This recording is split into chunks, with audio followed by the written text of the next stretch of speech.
Hey guys, welcome to Character Modeling. That's correct. Welcome to Character Modeling Week 3. Just getting into second part of our character bust. Going to take a look at your assignments, give you feedback as best as possible, go from there. But interesting aspect about this, we're going to learn a lot about the male and female today. So a lot of interesting things about this is the male and female really are defined by a unit of measurement using the size of the head. So surprisingly, the size of your head, if you take that to 7.5 of them, that's how tall you are, really. Your head is like that equal size always for some reason. And it's the same for most men and women. The difference is just some slight variation in height. There's really some interesting differences overall that women are actually smaller than men with finer bone and muscle structures.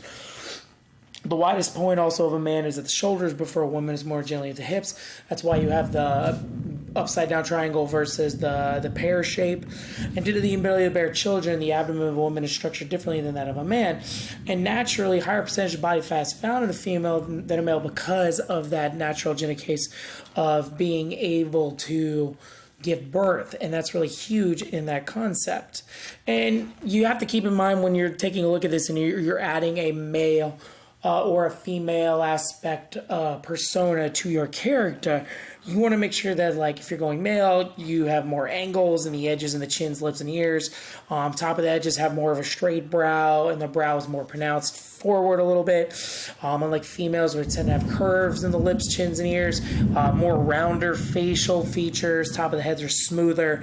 Features are meant to be more feminine. All about that. And you can even see this with any type of different characters that you choose throughout your course and what you pick. Even just with basic cartoon characters, you can pick up male and female characteristics as well, and how those kind of play with each other.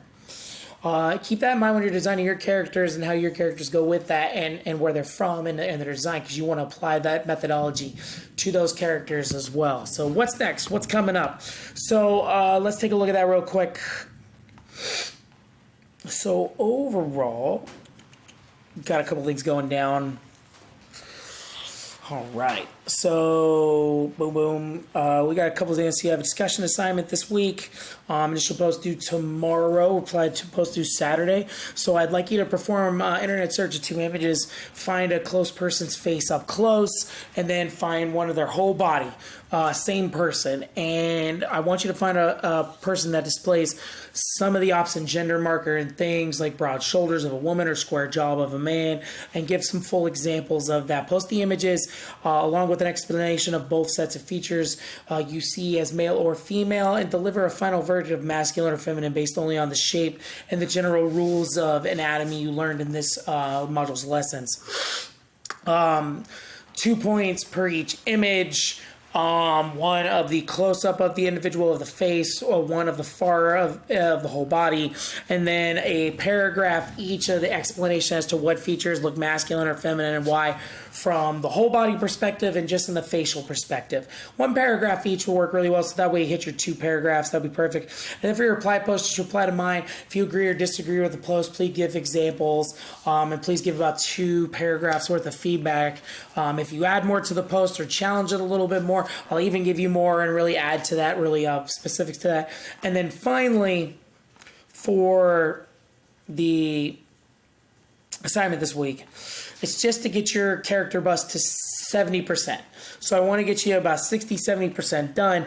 I want to see the whole character head modeled, completely finished, and starting to work on some of the aspects. For example, like a little bit of the nose, a little bit of the ears, just finishing on the head and the flesh itself. No eyes, no mouth, but if you want to start on the nose and maybe working on the ears, you can totally do that.